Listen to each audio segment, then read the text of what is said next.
Hello students, आज complex number का lecture 4 शुरू होता है और इसमें स्टडी कराएंगे। सबसे पहले हम सर्किल की स्टडी कि सर्किल की स्टडी क्या होती है, जो बहुत ज़्यादा इंपॉर्टेंट है कि कॉम्प्लेक्स नंबर में सर्किल की स्टडी क्या है। डेफिनेशन क्या है? Circle is the locus of a point which moves in a plane such that whose distance from a fixed point is always constant। Circle is the locus of a point. Circle एक point का लोकस है। मान लीजिए point है, इस पर P point Z है। whose distance from a fixed point, ये फिक्स पॉइंट है, ये फिक्स है, ये चल फिर नहीं सकता। P पॉइंट मूव करता है किधर भी, इधर या इधर। सपोज कीजिए C है Z0, जो इसका सेंटर कहलाएगा, और ये है इसकी radius. Circle is the locus of a point which moves in a plane whose distance from a fixed point is always constant। और ये कहलाएगा, इसके इक्वल डिस्टेंस फॉर्मूले से Cp is equal to R, और Cp है mod Z minus Z0 is equal to R। ये कहलाता है सर्किल का स्टैंडर्ड फॉर्मूला या स्टैंडर्ड फॉर्म। एक होती है जनरल फॉर्म, एक होती है स्टैंडर्ड फॉर्म। तो ये है सर्किल की स्टैंडर्ड फॉर्म, जहां पर Z0 है उसका सेंटर, R है इसकी रेडियस। अगर किसी पॉइंट की पोजीशन का पता लगाना है कि पॉइंट कहां पर है, कोई पॉइंट सर्किल के अंदर है, सर्किल के बाहर है, या सर्किल के ऊपर है। सपोज पॉइंट इज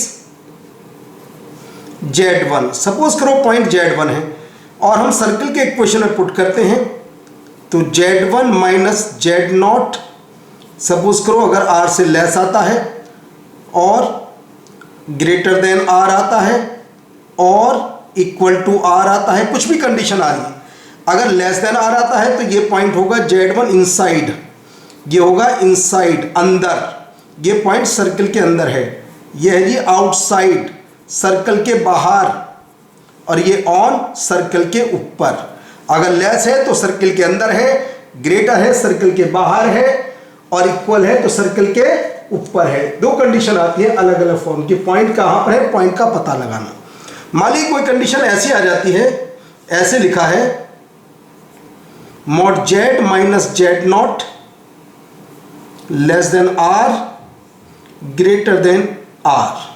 तो इसका मतलब है, अगर मैं इधर से देखता हूं तो इसका मतलब ये पॉइंट सर्कल के अंदर है, और इधर देखता हूं तो पॉइंट सर्कल के बाहर है।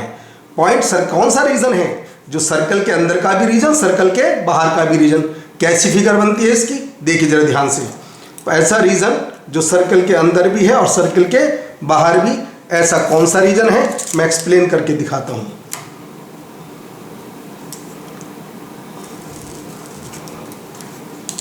देखिए ध्यान से, रीजन सर्कल के अंदर भी है और सर्कल के बाहर भी। ये है कॉन्सेंट्रिक सर्कल। क्यों? दोनों का सेंटर कितना है, Z0 दोनों का सेंटर है। जरा ध्यान से देखिए, ये रेडियस है कैपिटल R, इसके अंदर है रीजन, और ये रेडियस है स्मॉल r, इसके बाहर है। इसके अंदर और इसके बाहर, ये वाले रीजन की बात कर रहा है वो। लोकस है उसका ये वाला रीजन। देखो ध्यान से, रीजन कौन सा, ग्रेटर देन स्मॉल r यानी कि छोटे वाले सर्कल के बाहर, लेस देन कैपिटल R यानी कि बड़े वाले सर्कल के अंदर। तो ये वाला पॉइंट बनता है, छल्ला बन जाता गोल। इस गोल छल्ले को बोला जाता है एनुलस। पूछेगा लोकस क्या है, तो इसका लोकस है एनुलस। देख ले ध्यान से, इसके अंदर और इसके बाहर, बड़े वाले रेडियस के अंदर और छोटे वाले के बाहर। तो ये गोल वाला छल्ले का नाम एनुलस कहलाता है। अब आते हैं पॉइंट में, मैक्सिमम मिनिमम डिस्टेंस का पता लगाना। Maximum and minimum distance of a point. Suppose करो P पॉइंट है,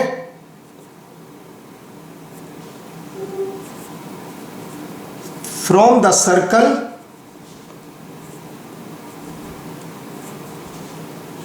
और सर्कल ले लेते हैं स्टैंडर्ड ही, Z minus Z0 is equal to R। Maximum and minimum distance of a point P Z1 from the circle Z minus Z0 is equal to R। किसी पॉइंट से सर्किल की डिस्टेंस बतानी है, मिनिमम और मैक्सिमम। इस वाली कंडीशन में तीन बातों का पता लगाना होता है।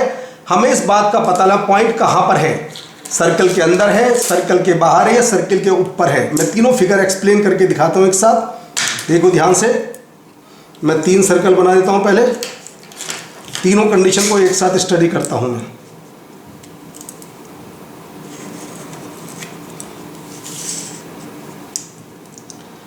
तीनों से मुझे आइडिया लगाना होगा कि मुझे और पेपर में कौन सी कंडीशन से मुझे क्वेश्चन को जल्दी सोल्व करना है, ये इससे इंपॉर्टेंट बात है।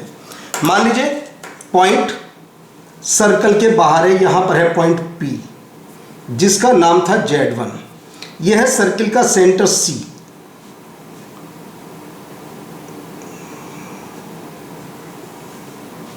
पॉइंट बाहर है।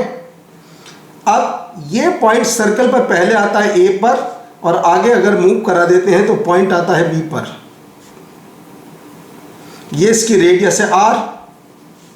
अगर पॉइंट सर्कल के बाहर है तो बताइए मिनिमम डिस्टेंस कितनी है इसकी। मिनिमम डिस्टेंस होती है इसकी PA। PA का मतलब है CP minus R। C centre P point. और कहे मैक्सिमम डिस्टेंस कितनी है तो इसका नाम है PB। इसे बोलेंगे हम CP प्लस R। ये तब है जबकि पॉइंट सर्कल के बाहर है। कोऑर्डिनेट ज्योमेट्री में भी इस वाले ही आर्टिकल का यूज करते हैं। दूसरी बात, अगर पॉइंट सर्कल के अंदर है, मान लीजिए सेंटर C है,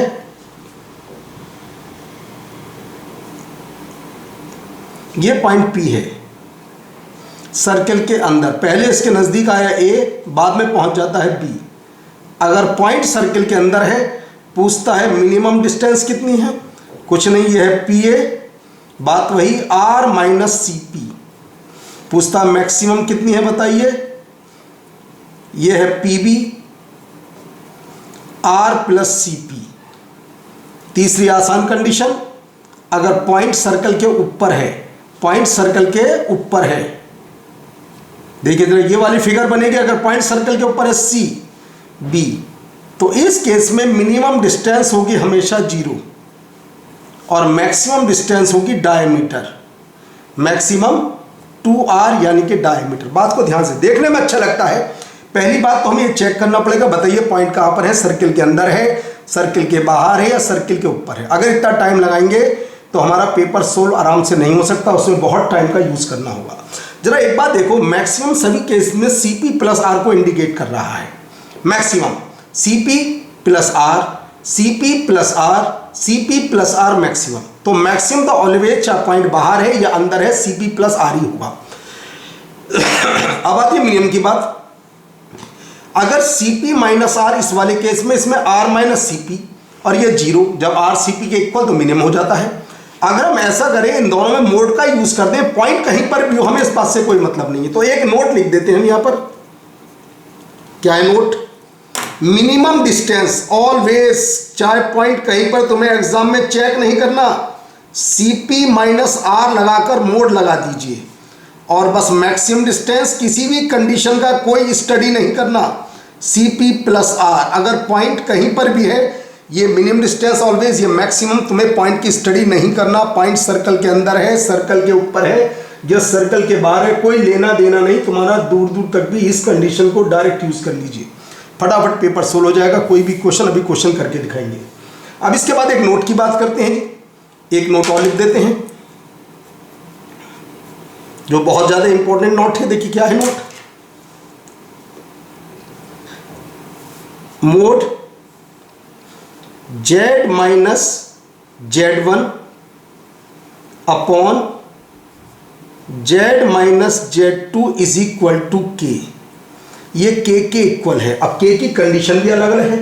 क्या condition? Number 1, if K is not equal to 1 then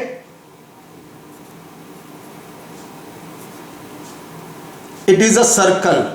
तब ये 100% एक सर्कल आएगा। सिंप्लीफाई कर लीजिए, सोल्व कर लीजिए, जो मन को अच्छा लगे वो कर लीजिए। दूसरी condition, if K is equal to 1, अगर के 1 नहीं है, 2, 3, 4 कुछ भी है तो ये 100% एक सर्कल होगा। अगर के 1 के इक्वल है then straight line, straight line which is perpendicular bisector, which is perpendicular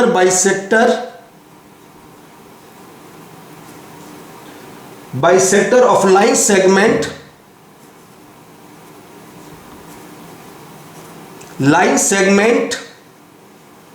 from Z1 to Z2, from Z1 to Z2। दूसरा पॉइंट ये जो बहुत ज्यादा यूज होने वाला है, अगर कोई भी पॉइंट ऐसा आ जाए इक्वल टू के की वैल्यू पेपर में अभी दिखाएंगे, क्वेश्चन करके दिखाएंगे, कभी 1 कभी 2 ऐसे आती रहती है।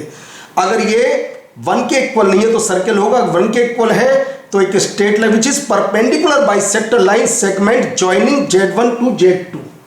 अब एक पॉइंट और बता देता हूं, general equation of circle,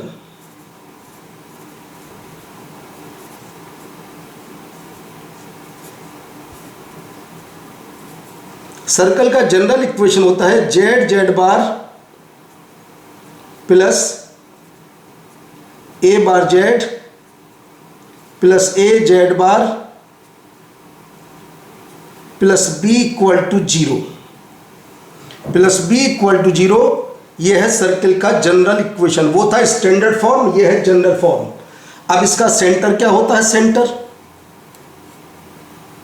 centre होता है माइनस कोफिशिएंट ऑफ Z बार यानी कि माइनस A, एंड रेडियस क्या होती है इसकी, radius root mod A square minus B। देखिए ध्यान से, A के ऊपर कॉन्जुगेट है यानी कि A कॉम्प्लेक्स नंबर, B क्या है, real number. A complex number and B belongs to real number. तो ये है सर्कल का general equation of circle, Z bar plus A bar Z plus A Z bar plus B equal to 0, जहां पर A complex number, B real number है। अगर ये circle origin से पास होगा तो यहां पर B नहीं होगा, अगर सर्कल ऑरिजिन से पास होगा तो इसके अंदर B नहीं होगा। अब आता है एक क्वेश्चन, ये क्वेश्चन है JEE मेन 2005 का। ये W के इक्वल है, Z अपन कोई W लिख देता है, कोई मोड ओमेगा लिख देता है, मन की इच्छा है, कोई फर्क नहीं पड़ता। W Z upon Z minus iota upon 3, iota root minus 1 mod W1। तो बताना है Z किस पर लाई करेगा, उसका लोकस क्या है। बहुत आसान, देखिए दोनों साइड का मोड अप्लाई कर दीजिए पहले।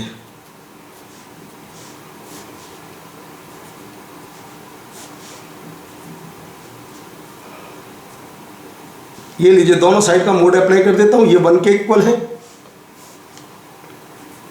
इसको लिख देता हूं। देखिए कितना आसान क्वेश्चन। अभी जो मैंने नोट लिखवाया था, mode Z minus Z1 upon Z, वही कंडीशन आ गया, यहां पर K की वैल्यू 1 आ जाती है। तो हम क्या बोलेंगे, straight line which is perpendicular bisector of line segment joining 0 and I/3, 0 and I/3। तो ये स्ट्रेट लाइन इसका आंसर आ जाता है, ये इसका आंसर है B। देख लो ध्यान से, अभी जो आर्टिकल बताया गया था, अभी नोट लिखवाएगा उस कंडीशन, यहाँ पर K की वैल्यू 1, तो ये एक स्ट्रेट लाइन को रिप्रेजेंट करेगा और एक line segment joining 0 and I/3। ये था क्वेश्चन नंबर 10 JEE मेन 2005 का। अब एक एग्जांपल की बात करते हैं। Z minus 2 plus iota less और equal to 2, find the greatest and least values of mod Z। ऐसे क्वेश्चन करने का सही तरीका और आसान तरीका क्या होता है, जिसमें जरा भी टाइम वेस्ट नहीं होता पेपर में, कैसे करेंगे। पहली बात तो ये भूल जाइए लेस या ग्रेटर क्या है, इसको डायरेक्ट लिखिएगा ऐसे, Z minus 2 minus iota is equal to 2। जरा बताइए, सर्किल की स्टैंडर्ड फॉर्म लगती है, सेंटर है 2 माइनस आयोटा, रेडियस है इसकी 2, तो लिख देता हूं सेंटर 2 माइनस आयोटा और रेडियस लिख देता हूं 2। मुझे ये नहीं मालूम पॉइंट कहां पर है, सर्किल के अंदर है और सर्किल के बाहर। अब सबसे बड़ी इसके अंदर प्रॉब्लम आती है, P कहां पर है। देखिए P को करने का हमें इसकी ग्रेटेस्ट और लीस्ट वैल्यू चाहिए मोड Z की, तो बस इसको लिख दीजिए मोड Z को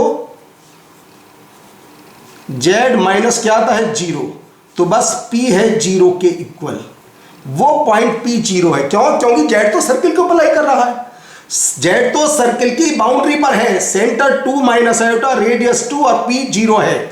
तो मुझे बताना है मैक्सिमम मिनिमम, पहले निकालते हैं CP, दो पॉइंट के बीच का डिस्टेंस, दोनों को माइनस करके मोड लगा देते हैं, तो ये आता है √5। अब आती है मैक्सिमम डिस्टेंस या greatest value of mode Z. तो ग्रेटेस्ट वैल्यू मोड जेड आती है CP प्लस R, पीछे बताया था अभी, CP √5 + 2।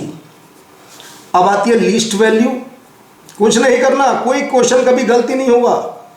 Least value of mode Z CP minus R, mode लगा दीजिए, अगर प्लस है तो मोड कुछ कर ही नहीं सकता, तो ये लीजिए लीस्ट वैल्यू और ये है इसकी ग्रेटेस्ट वैल्यू, ये ग्रेटेस्ट वैल्यू और इसकी लीस्ट वैल्यू। इस वाले कॉन्सेप्ट से करिए, जीवन में कभी भी कोई क्वेश्चन कभी भी गलत होगा ही नहीं, चाहे कुछ भी हो जाए। पहले इक्वल टू मान लीजिए, सेंटर आ गया, रेडियस आ गई, किस पॉइंट से डिस्टेंस, मोड जेड है तो लिखो जेड माइनस 0, ऑलवेज माइनस के बाद जो भी आएगा उसका नाम P है। तो CP दो पॉइंट के बीच का डिस्टेंस, पहले चैप्टर में बताया था, पहले आर्टिकल में, √5 मोड लगाने के बाद R मेरे पास है maximum CP plus R, minimum CP minus R। अब आते हैं क्वेश्चन नंबर 11 की बात करते हैं। यह है JEE मेन 2019 का क्वेश्चन। कहता है Z1 Z2 be two complex numbers satisfying mode Z1 is equal to 9 and Z2 minus 3 minus 4i is equal to 4। एक तो नॉर्मल वे से कि कोई भी कर लेता उस क्वेश्चन को। नॉर्मल वे क्या बनता है इसका देखिए जरा, पहले नॉर्मल वे की बात बताता हूं।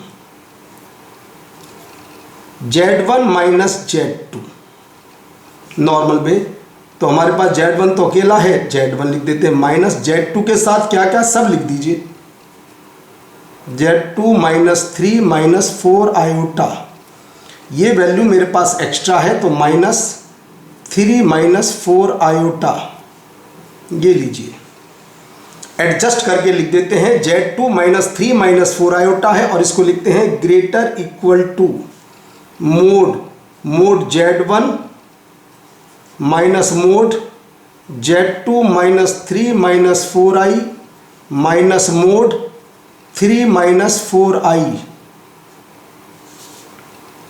ये है जी मोड Z1 की वैल्यू कितनी है 9 माइनस 4 माइनस 5, ये आता है 0, hence mod Z1 minus Z2 greater equal to 0। यहां सभी जगह ग्रेटर नहीं आ सकता क्योंकि ये क्वांटिटी इसके इक्वल है।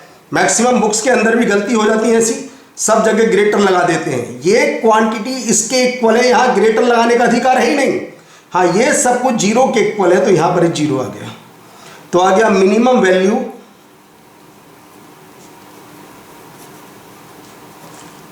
Of mode Z1 minus Z2 is 0, तो आंसर आ जाता है इसका D। दूसरी कंडीशन में हम ग्राफ से भी कर सकते हैं क्वेश्चन को। ग्राफ से कैसे कर सकते हैं देखिए, ऑल्टरनेटिव मेथड, अन्य मेथड क्या होगा इसका, अन्य मेथड ये होगा, इसका ग्राफ बना ले, पहला वाला भी सर्किल पर लाई करता है Z1, दूसरा वाला भी सर्किल पर, बड़ा सर्कल ये है तो पहले एक बड़ा सर्कल बना देते हैं। पहले ये लीजिए, ये सर्कल बना दिया जिसकी रेडियस 9 है, जरा ध्यान से देख लीजिए, इस सर्कल की रेडियस 9 है। हमें यह पता चला Z1 इस सर्कल पर लाई कर रहा है, सर्कल का सेंटर 0 है और सर्कल की रेडियस है 9, जरा ध्यान से देख लीजिए, 9 इसकी रेडियस है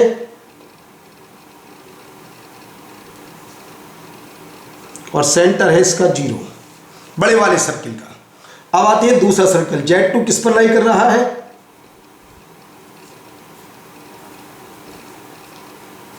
four iota is equal to 4। इस सर्कल का सेंटर है 3,4 और रेडियस है इसकी 4, तो ध्यान से देखिएगा,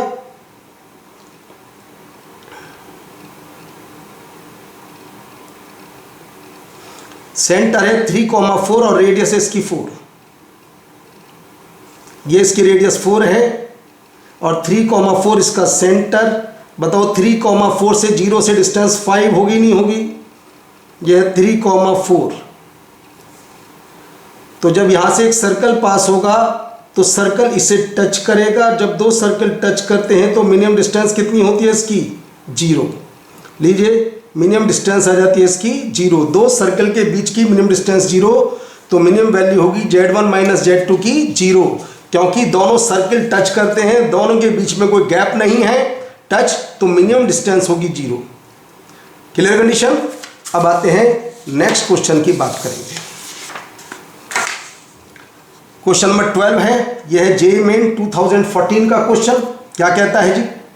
बिल्कुल नॉर्मल वही क्वेश्चन बार बार आ रहे हैं। Mod Z is equal to 2 मान लीजिए, पहले ग्रेटर को भूल जाइए और जरा बताइए mod Z minus 0 is equal to 2, circle का सेंटर है 0, रेडियस है इसकी 2। पॉइंट कहाँ से आएगा? ये लीजिए पॉइंट Z प्लस 1/2, या लिखें Z माइनस माइनस 1/2। कुछ नहीं करना, P की वैल्यू है -12। हमें बताना है इसकी मिनिमम वैल्यू, तो बस पहले निकालें CP,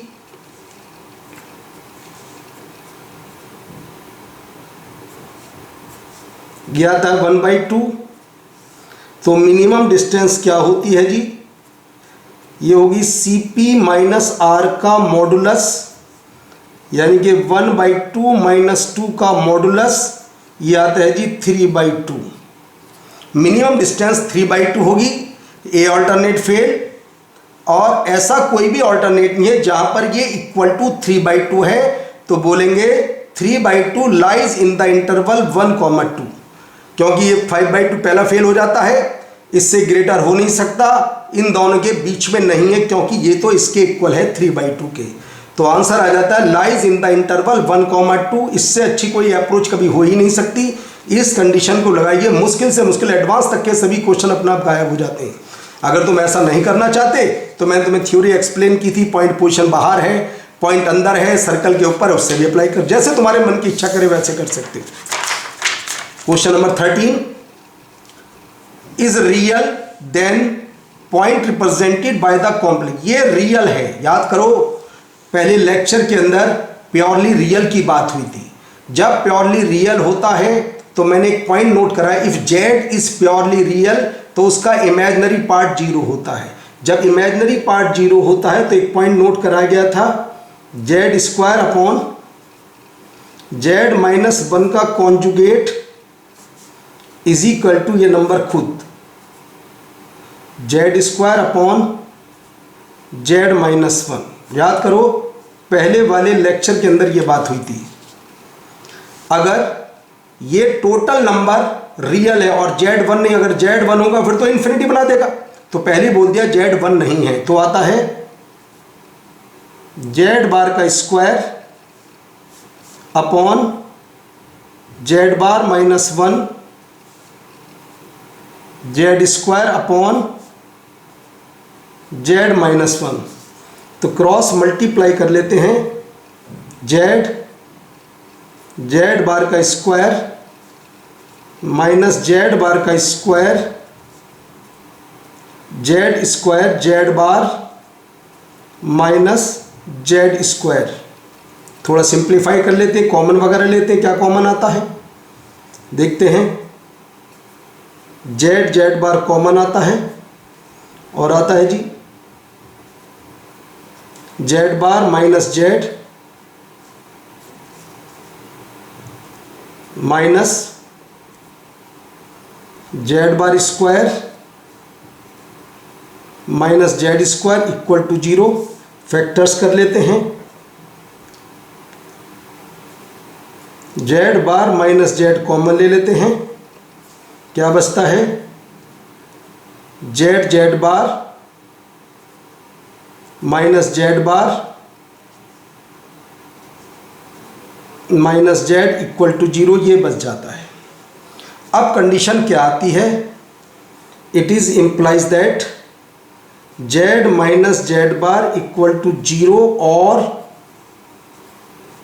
जेड बार माइनस जेड। जरा एक बात देखिए, थोड़ी देर पहले एक बात हुई थी, ये है general equation of circle passing through origin, और ये है Z bar is equal to Z, यानी कि Z is lie on real axis, ये है रियल एक्सिस, और ये सर्कल थ्रू ऑरिजिन। दोनों बातों को ध्यान से देख लीजिए, सर्कल थ्रू ऑरिजिन ये रियल एक्सिस पर लाई करेगा, या इसका आंसर आ जाता है ए, या तो रियल एक्सिस पर लाई करेगा या सर्कल किससे पास होगा, ऑरिजिन से पास होगा। 14 क्वेश्चन है जेईई मेन 2007 का क्वेश्चन। कुछ नहीं करना, इस टाइप के बहुत क्वेश्चन आते हैं। पहले लेस और इक्वल टू भूल जाइए। z+4 is equal to 3। अब लिख लेते हैं -4 इक्वल टू 3। तो बताइए यहां पर c कितना है, -4, r कितना है जी, 3। अब आता है मोड z+1, इसको लिखिए z-1।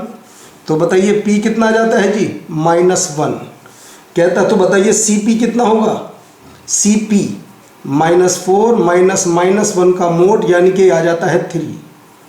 तो आती है जी मैक्सिमम डिस्टेंस, तो मैक्सिमम डिस्टेंस आती है cp+r, कोई दिमाग का यूज़ नहीं करना। तो दीजिए आंसर आ जाता है, ये आ जाता है 6। बहुत से बच्चे डायरेक्ट भी करते हैं, मगर डायरेक्ट करने में कोई दिमाग लगाएंगे, इसमें दिमाग का यूज़ नहीं करना। कैसे करते हैं बहुत से बच्चे ऐसे, मोड z+1, पहले इसे 4 बनाना होगा, +4, तो यहाँ पर मुझे -3 करना होगा। अगर मुझे चाहिए इसकी मैक्सिमम वैल्यू तो लेस और इक्वल टू लगाना होगा, z+4 +-3। अब जरा ध्यान से देखिए, ये वैल्यू है लेस और इक्वल टू 3, और ये भी 3, तो आ जाता है 6। तो हम बोलेंगे मोड z+1 लेस और इक्वल टू 6। ऐसे भी कर सकते हैं, जैसे मन की इच्छा करे वैसे ट्राई कर लीजिए, मगर पहली कंडीशन स्पेशल, इसमें दिमाग का यूज़ नहीं करते, बस आंसर आते चले जाते हैं फटाफट। अब आते हैं क्वेश्चन नंबर 15 की बात करेंगे कि 15 क्वेश्चन क्या है, जरा ध्यान से देख लीजिए। एक तो क्वेश्चन मुझे डायरेक्ट दिखाई दे रहा है, अगर केवल z इसके अंदर 0 हो, ओनली z 0, तो बताइए मोड -1, मोड 1, मोड -i सभी 1 के इक्वल होते नहीं होते। तो यहाँ पर z इज इक्वल टू 0, ये कहता है z की कितनी वैल्यू है, भाई z की केवल एक वैल्यू ओनली 0, तो आंसर आ जाता है बी। और एक दूसरी कंडीशन, और दूसरी कंडीशन क्या बनेगी जी, ये सभी सर्किल की फॉर्म है, z-1, z+1 और z-i, सभी ये पॉइंट एक सर्कल पर लाई कर रहे हैं। 3 पॉइंट हैं, तीनों पॉइंट एक सर्कल पर लाई कर रहे हैं। और ज़रा ध्यान से देख लीजिए, अगर ये सर्कल है, कोई भी सर्कल बना देता हूँ मैं, अगर 3 पॉइंट एक सर्कल पर लाई कर रहे हैं, तो ज़रा ध्यान से देखिएगा, 3 पॉइंट हैं, एक पॉइंट 1 है, एक पॉइंट है -1, और एक पॉइंट है i, एक पॉइंट है यहाँ पर। ये तीनों पॉइंट, तो जरा बताइए इन तीनों पॉइंट की 0 से डिस्टेंस इक्वल है या नहीं है, तीनों की डिस्टेंस इक्वल है। अब कंडीशन इसमें पूछा गया था ऐसे कितने पॉइंट हैं जिससे तीनों की डिस्टेंस इक्वल, ऐसा केवल एक पॉइंट है, z इज इक्वल टू 0, तो आंसर आ जाता है इसका 1, केवल एक वैल्यू है। तो चलिए, ये था लेक्चर नंबर 4।